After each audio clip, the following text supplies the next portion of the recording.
Hello, kids! Do you know how animals move?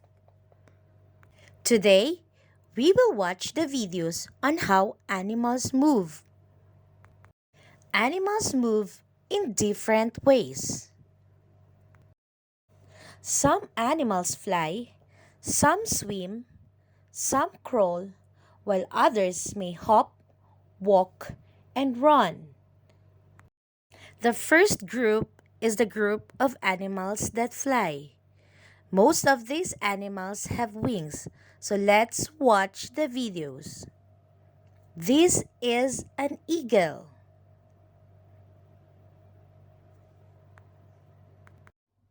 The next video is the bird. This is how the bird moves. It flaps its wings to fly. This is a bat. Bat usually flies at night. Next is the crow. The black crow.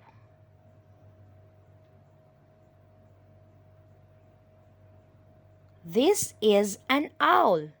This is how the owl flaps its wings to fly. Next are the videos of insects that fly. This is a butterfly.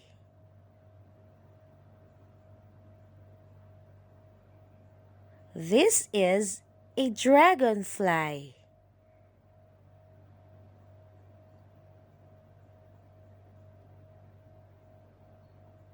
This one is a house fly. We can see this one almost every day. And this one is a mosquito.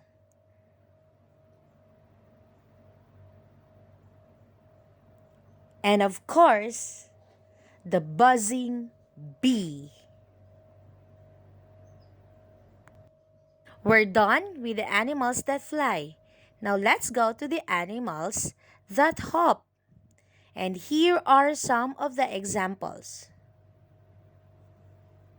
Do you know what is this? Yes, it's a kangaroo and it hops. How about this one? It's a rabbit and it also hops.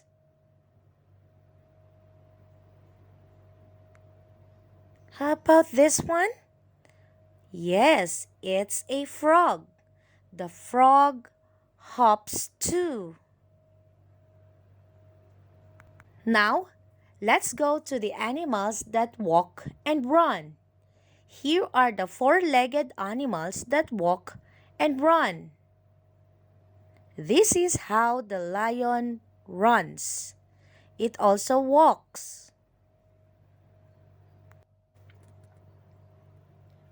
Look, it's a horse. The horse can run and walk. This one is one of the fastest runners in the world. This is a cheetah. Oh, this one is a cute dog. It can walk, at the same time, run. This is a long-necked giraffe. It can both walk and run. And of course, this one is a cow. The cow can walk and run. This one is a monkey. The monkey can both walk and run. This is the cute cat. It can walk and run too. We're done with the animals that walk and run. Now let's go to the animals that swim. These animals can be found in the bodies of water. It's a jellyfish. And this is how the jellyfish swims. Do you know what is this? It's an octopus. This is how the octopus swims.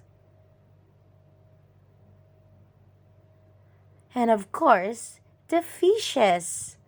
Fishes love the water and they love to swim. Next is the whale. And this is how the whale swims down in the deep ocean. Oh no, it's a shark. And this is how the shark swims in the ocean too. Do you know what are these? These are seahorses. And this is how they move under the ocean.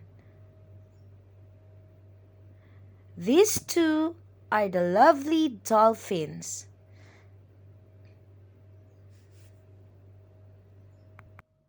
Now let's go to the animals that crawl. This is a snake. The snake crawls because it has no legs. This is a worm, and it crawls too.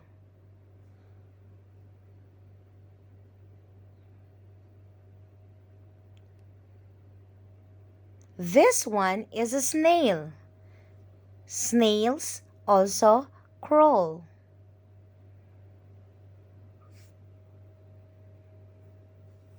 Do you know what is this?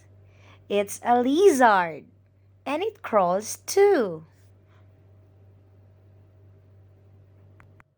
Now let's go to the animals that can crawl and swim. This is a crocodile, and it is crawling.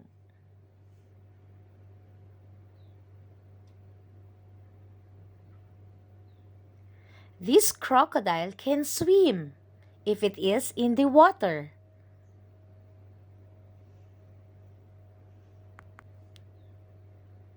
Same with the turtle.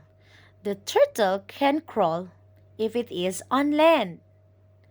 And of course, it can swim if it is in the water.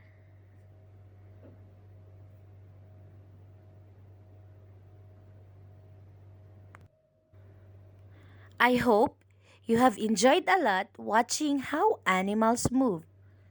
Bye everyone. Keep safe.